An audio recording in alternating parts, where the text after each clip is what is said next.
င်းနိုင်ငံမှာလာပြီးတော့လုံတဲ့ချိန်မှာသူကကျမတော့ဗမာပြည်မှာပဲကြံခဲ့တယ်အဲ့ဒီချိန်ခါမှာကျမညီမပြောင်းလဲတဲ့သတင်းကိုကြားတယ်ပေါ့ခရင်ဖြစ်သွားပြီပေါ့နော်ကျမတို့အဲ့လိုကြားတော့ကျမတအားစိတ်ထဲမှာစိတ်ဆိုးတယ်ဒီအနောက်နိုင်ငံကဒီဖျားပေါ့နော်သူတို့ရဲ့ဖျားကိုဒီမှာလာပြီးတော့ဒီလူတွေကခစ်ဆန်ခြင်းတဲ့ခါကျတော့ဒီလိုမျိုးကိုးကွယ်တယ်ပေါ့စိတ်ဆိုးပြီးတော့ခရင်တွေကအများအဖြစ်ဟိုဘာသာဆွဲတတ်တယ်အဲ့လိုမျိုးလို့ကျမကမြင်ခဲ့တယ်ပေါ့ဒါကြောင့်ကျမညီမကလည်းဟိုစိတ်ပြောင်းလဲပြီးတော့အဲ့လိုမျိုးပေါ့နော်သူများရဲ့ဟိုစကားချိုလေးပြောတဲ့ဟာကိုအဲ့ဒါလက်ဆောင်တွေပါပေးတယ်ထင်တယ်ပေါ့အခက်ခဲတွေကူညီတယ်အဲ့လိုမျိုးလုပ်ခဲ့တာကိုပဲသူက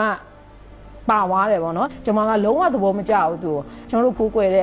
့တရားစာအုပ်တွေဖျားစာအုပ်တွေကျွန်မသူ့ကိုပို့ခဲ့တယ်ဒါဟုတ်ပြန်လေးလာပါကိုယ့်ရဲ့ကိုးကွယ်တဲ့အရာကိုကောင်းကောင်းမသိတဲ့အတွက်ကြောင့်မလို့ဒီလိုသူများဘာသာကိုဝင်လိုက်တယ်ပေါ့နော်ကျွန်မအဲ့လိုမျိုးသူ့ကိုမြင်တယ်ပေါ့ဒါပေမဲ့ကျွန်မကတအားဒုက္ခရောက်တယ်တော်တော်လေးဒုက္ခရောက်တယ်စီးပွားရေးကောအိမ်ထောင်ရေးကောပေါ့နော်တအားစိတ်ဒုက္ခနဲ့ကြုံရတဲ့အခါမှာကျွန်မကအားကိုးရမရှိဘူးအားကိုးရမရှိတော့ကျွန်မကတော့ဟိုကိုးကွယ်တဲ့ဘာသာအတိုင်းပဲဟိုစိတ်ငြိမ်းချမ်းအောင်ပေါ့နော်ဒါကတော့ဝတ်ကြွေးပဲဆိုပြီးတော့ဒါကတော့ကိုယ်ကံကျွန်မဒီလိုပဲလာတယ်အရင်ဘဝမကောင်းတာလုပ်ခဲ့တဲ့ထင်တယ်ပေါ့ဒီဘဝမှာလာပေးဆက်ရတယ်ထင်တယ်အဲ့လိုမျိုးတွေနဲ့ရရချီတာမျိုးတွေ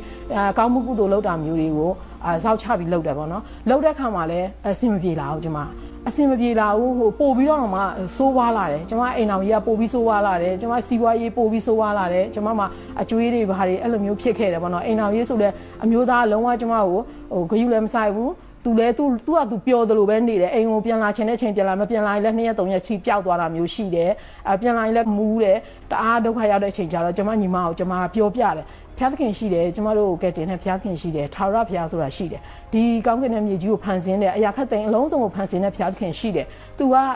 အကုန်လုံးတတ်နိုင်တယ်ပေါ့နော်တကယ်လဲအခုချိန်ထိအသက်ရှင်တဲ့ဘုရားဖြစ်တယ်လို့ကျွန်မအဲ့လိုမျိုးသူကပြောတယ်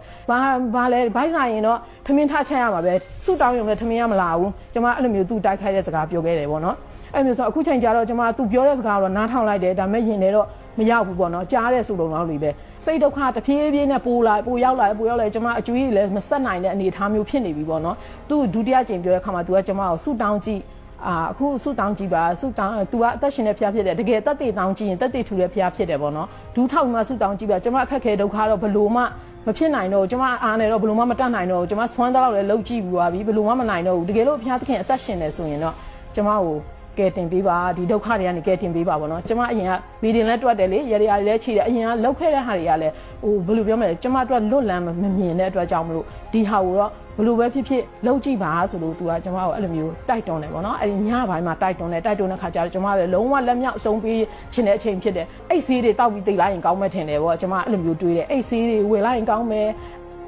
နောက်ဆုံးဘာပဲဖြစ်လေအသက်ရှင်နေဆိုရင်တော့ငါ့ကိုကဲမှာပဲဒီဖေယားကတော့ဒီလိုကဲတယ်ဆိုရင်တော့ငါကိုးကွယ်ထိုက်တဲ့ဘုရားဖြစ်တာပဲဒီဘုရားကိုငါကိုးကွယ်ရမှာပဲလို့ကျွန်မဆုံးဖြတ်ပြီးတော့အဲ့ဒီညမှာကျွန်မဆုတောင်းတယ်ပေါ့နော်ဆုတောင်းတယ်ဘုရားသခင်တကယ်အသက်ရှင်နေမှန်ရင်ကျွန်မရဲ့ဒုက္ခကိုဘုရားသခင်သိပြီးသားဖြစ်တယ်ပေါ့နော်မြင်မှာဖြစ်တယ်အဲ့ဒါကြောင့်မလို့ကျွန်မကိုထင်ရှားတဲ့သက်သေကိုပြပါကျွန်မကိုကဲပါလို့ကျွန်မအဲ့လိုမျိုးစိတ်ကိုနှိမ့်ချပြီးတော့ဆုတောင်းခဲ့တယ်ပေါ့နော်ဆုတောင်းခဲ့တဲ့ခါကျတော့ချက်ချင်းတော့ကျွန်မသက်သေမရအောင်ဒီလိုဆုတောင်းပြီးတော့လည်းဒီလိုပဲပုံမှန်ပဲဒီလိုပဲဟိုနောက်နေ့လည်းရင်ဆိုင်ရတာပဲပေါ့မနေ့မိုးလင်းတဲ့အခါမှာလည်းဒီလိုပဲဒုက္ခတွေပြန်ရင်ဆိုင်နေရတာပဲဒါပေမဲ့တအားနောက်ဆုံးအချိန်မှာဒုက္ခရောက်တဲ့ချိန်တိတ်မကြောက်ဘူးဆူတောင်းပြီးမကြောက်ဘူးအင်းဝလီသတင်းကိုကြားတယ်ဒီ YouTube ကနေပေါ့နော်ကျွန်မကြည့်ပြတယ်ဆရာစံတိုးကိုစပြီးကြည့်ပြတယ်ကြည့်မိတယ်တအားပဲအဲ့ဒီကမကြည့်ရမနေနိုင်ဘူးတခြားရုပ်ရှင်တွေပါဆိုလည်းမကြည့်ပြဘူးကြည့်လာတယ်အဲ့လိုမျိုးနဲ့တဖြည်းဖြည်းပေါ့နည်းနည်းနားလဲလာသလိုဖြစ်လာတယ်ကျွန်မဆူတောင်းတဲ့အရာတွေကိုပုံမှာလဲဟိုအာယုံတော့ပထမတော့မရှိသေးဘူးပေါ့နော်ဒါပေမဲ့ကြည့်လာပြီးတော့အင်ကိုလီကြည့်လာပြီးတော့လေစိတ်နှလုံးမှာတော်ဖရားတကယ်ရှိတာပေါ့ဒါဆိုတကယ်ရှိတာပေါ့အဲ့လိုမျိုးပဲဖြစ်နေတာပေါ့နော်အဲ့ဒီအချိန်မှာကျွန်မကဘာလဲဆိုတော့ကွန်းရာကိုစပြီးတော့ပြတ်တယ်ဆိုတော့ကွန်းကျန်းစာမှာကွန်းမစားရအောင်မပါဘူးလေနော်ကျွန်မလည်းအမတန်နှစ်သက်တဲ့အစာတောက်ဖြစ်တယ်ပေါ့အဲ့လိုမျိုးဆိုတော့တေတီထိစားမယ်ပဲကျွန်မအဲ့လိုဆုံးဖြတ်ထားတယ်ဘာဖြစ်လို့ဆိုတော့ကျွန်မရမ်းကြိုက်တဲ့အရာဖြစ်တယ်ပေါ့နော်ထမင်းမစားရရင်ထမင်းတော့အလောက်မမှတ်ဘူးကွန်းရာကိုရမ်းမှတ်တယ်အဲ့လိုမျိုးဆိုတော့အဲ့နေရာကျတော့ကျွန်မကွန်းမှားတယ်ပေါ့ကွန်းရကိုဟိုကျွန်မကွန်းရဝယ်ပေးပါလို့အဲ့လိုမျိုးမှားတဲ့အခါမှာကျွန်မအမေကကျွန်မကြိုက်တဲ့ဆိုင်ကကွန်းရဝယ်ပေးတယ်ဝယ်ပေးအဲ့နေရာစားတဲ့အခါမှာလေလုံးဝကျွန်မပါစက်မှာအရသာမရှိဘူးရတာမရှိတော့လေလုံးဝအဲ့ဒီကွန်းရတဲ့လူကကျွန်မဝယ်စားတဲ့ဆိုင်ကမဟုတ်ဘူးလားဆိုတော့ဟုတ်တယ်လို့သူတို့ကပြောတယ်ဒါပေမဲ့လို့ဘလို့မှအရသာမရှိဘူးစားရင်လည်းအရသာမရှိဘူးပါစက်ထဲမှာတစ်ဖက်ကြီးဝါးနေရတယ်လို့မျိုးပဲခံစားရတဲ့အတွက်ကြောင့်မလို့တော်တော်လေးအံ့ဩတယ်ပေါ့နော် အဲ့နေမှာပဲလုံးဝမစားချင်တော့လုံးဝစားချင်သိမရှိဘူးအခုချိန်ထိပဲပေါ့နော်ကျွန်မလုံးဝမစားပြဘူးဒါပေမဲ့ကိုမစားရပါလားမပါလားကျွန်မမသိအဲ့ဒီကနေစပြီးတော့ကျွန်မဘဝစပြောင်းလဲတယ်ကျွန်မအမျိုးသားကလည်းအဲ့လို तू လည်းမစားပြတော့ကျွန်မကြည့် तू လည်းမစားချင်တော့ဘူးအဲ့လိုမျိုးဖြစ်လာတယ်ပေါ့နော်ဒါပေမဲ့ तू ကပြောင်းလဲလားဆိုမပြောင်းလဲဘူးကျွန်မလည်းပြောင်းလဲလားဆိုတော့မပြောင်းလဲသေးဘူးအဲ့လိုမျိုးဖြစ်တာဖြစ်ပြီးတော့ခေကြမှာကျွန်မဒီမှာအလုပ်ရပါတယ်အလုပ်ရတော့ကျွန်မတို့လင်မယားညှောက်လုံးအလုပ်ရတယ်ဒီမှာနေတော့ကလေးလေးနဲ့တူတူနေတယ်ဒါပေမဲ့အဲ့ဒီအေးုံကလေးကိုပဲညတိုင်းကြည့်ပြတယ်နေ့လယ်ဆိုလဲကြည့်ပြတယ်တနေ့ကျတော့ကျွန်မယောက်ျားနဲ့ကျွန်မစကားများတယ်စကားများတော့ဒီအရင်ကအကြောင်းနေနဲ့ပဲစကားများတယ်ပေါ့များတဲ့ချိန်မှာကျွန်မတအားစိတ်ပြတ်သွားသူ့လိုရံဖြစ်ချင်စိတ်လည်းမရှိတော့အရင်ကဆိုရံတအားဖြစ်တယ်ပေါ့နော်စကားများတယ်ရံဖြစ်ချင်စိတ်လည်းမရှိတော့ဘူးအဲ့ဒီမှာကျွန်မကအပြင်ထွက်လာတယ်မိုး9နာရီလောက်ရှိပြီးအိမ်ရှိကိုထွက်လာတယ်အိမ်ရှိမှာလာတာနေပေါ့နော်အဲ့ချိန်မှာကျွန်မကောင်းကွင်ကိုတချောမောကြည့်ရဖျားခင်ကျွန်မဆုတောင်းလာတာပေါ့နော်ကျွန်မဆုတောင်းတဲ့အတန်ကိုကြားလာပေါ့နော်တကယ်ပဲ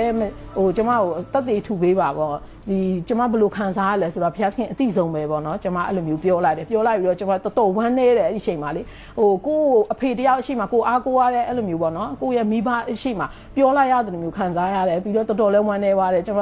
အဲ့လိုမျိုးသူ့ပြောမိတယ်ပေါ့အဲ့ဒီနေပြီးတော့နောက်နေ့ကျတော့ကျွန်မအိမ်မက်အိမ်မက်နိုးလာတော့ကျွန်မကြီးကြောက်တယ်ပေါ့နော်စိတ်ထဲမှာကြောက်တယ်ကိုကွယ်လာတဲ့အရာကြီးကအဲ့လိုမျိုးကြီးကိုကဒီလိုဖြတ်သွားရမယ်ဆိုတော့လေကြောက်ပြီးတော့မှကျွန်မဘယ်လိုစဉ်းစားမှမသိဘူးဒါပေမဲ့ဒီလိုပဲပြန်ဆူတောင်းတာဘုရားသခင်ဘယ်လိုလုပ်မှာလဲဘယ်လိုလုပ်မှာလဲကျွန်မနားမလည်နိုင်ဘူးဘုရားသက်သေပဲထူပေးပါပေါ့အဲ့လိုမျိုးလုပ်ရင်ကနေပြီးတော့လေကျွန်မတဖြည်းဖြည်းနဲ့ဘုရားကိုအားကိုးရှင်စိတ်တွေဖြစ်လာတယ်ဒါပေမဲ့ကျွန်မအချိန်ကြီးလုံးဝကောင်းနေတာတော့မဟုတ်ဘူးဒါပေမဲ့ကျွန်မယောက်ျားကတော့ဟိုအရင်ကပုံစံမျိုးတော့မဟုတ်ဘူးသူလည်းနည်းနည်းသူ့ကိုသူထိမ့်သိမ်းလာတယ်အဲ့ဒီနောက်ပိုင်းဆိုရင်တော့ကျွန်မအရင်ပဲဘုရားကကျွန်မကိုကောင်းမြတ်တာကို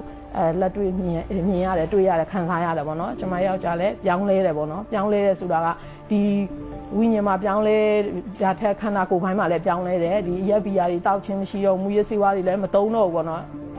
ကျွန်မကဘယ်ဘာသာမှကောင်းတယ်ဆိုတဲ့ဟိုအဲ့လိုမျိုးဝေဖန်တာမဟုတ်ပါဘူးကျွန်မရဲ့ကိုယ်တွေ့ကြုံရတဲ့အရာတစ်ခုကိုတသိခန္ဓာပဲဖြစ်တယ်ပေါ့နော်ဘယ်လိုပြောမလဲဘာသာတိုင်းကကောင်းပါတယ်ကောင်းတဲ့အရာကိုပဲသူတို့ကသွန်သင်တာပဲဖြစ်တယ်မကောင်းတဲ့အရာကိုတော့သူတို့ကမလုပ်ခိုင်းဘူးနော်ဒါပေမဲ့အပြစ်လွတ်ခြင်းပေးနိုင်တဲ့အရာရှိသလားပေါ့ကျွန်တော်တို့ကိုယ်တိုင်လုံးမကျွန်တော်တို့အပြစ်ငရဲကလွတ်မယ်ဆိုရင်ကျွန်တော်တို့ကိုယ်တိုင်လုံနိုင်သလားပေါ့နော်လုံနိုင်မယ်ဆိုလို့ရှိရင်လည်းအကုန်လုံးဘယ်လိုပြောမလဲကျွန်တော်တို့အကုန်လုံးလွတ်နိုင်မလားဘယ်လောက်ထိကျွန်တော်တို့လုံရမလဲအဲ့လိုမျိုးဆိုတော့ကျွန်တော်တို့ဒီဘဝမှာလုံလို့ရှိရင်ရောလွတ်ဖို့ရှိသလားကျွန်တော်တို့မလုံနိုင်တဲ့မတက်နိုင်တဲ့အရာကိုဒီဖခင်ယေရှုကပဲကျွန်တော်တို့ကိုလုပ်ပေးနိုင်တယ်ဆိုတဲ့အတွက်ကြောင့်မလို့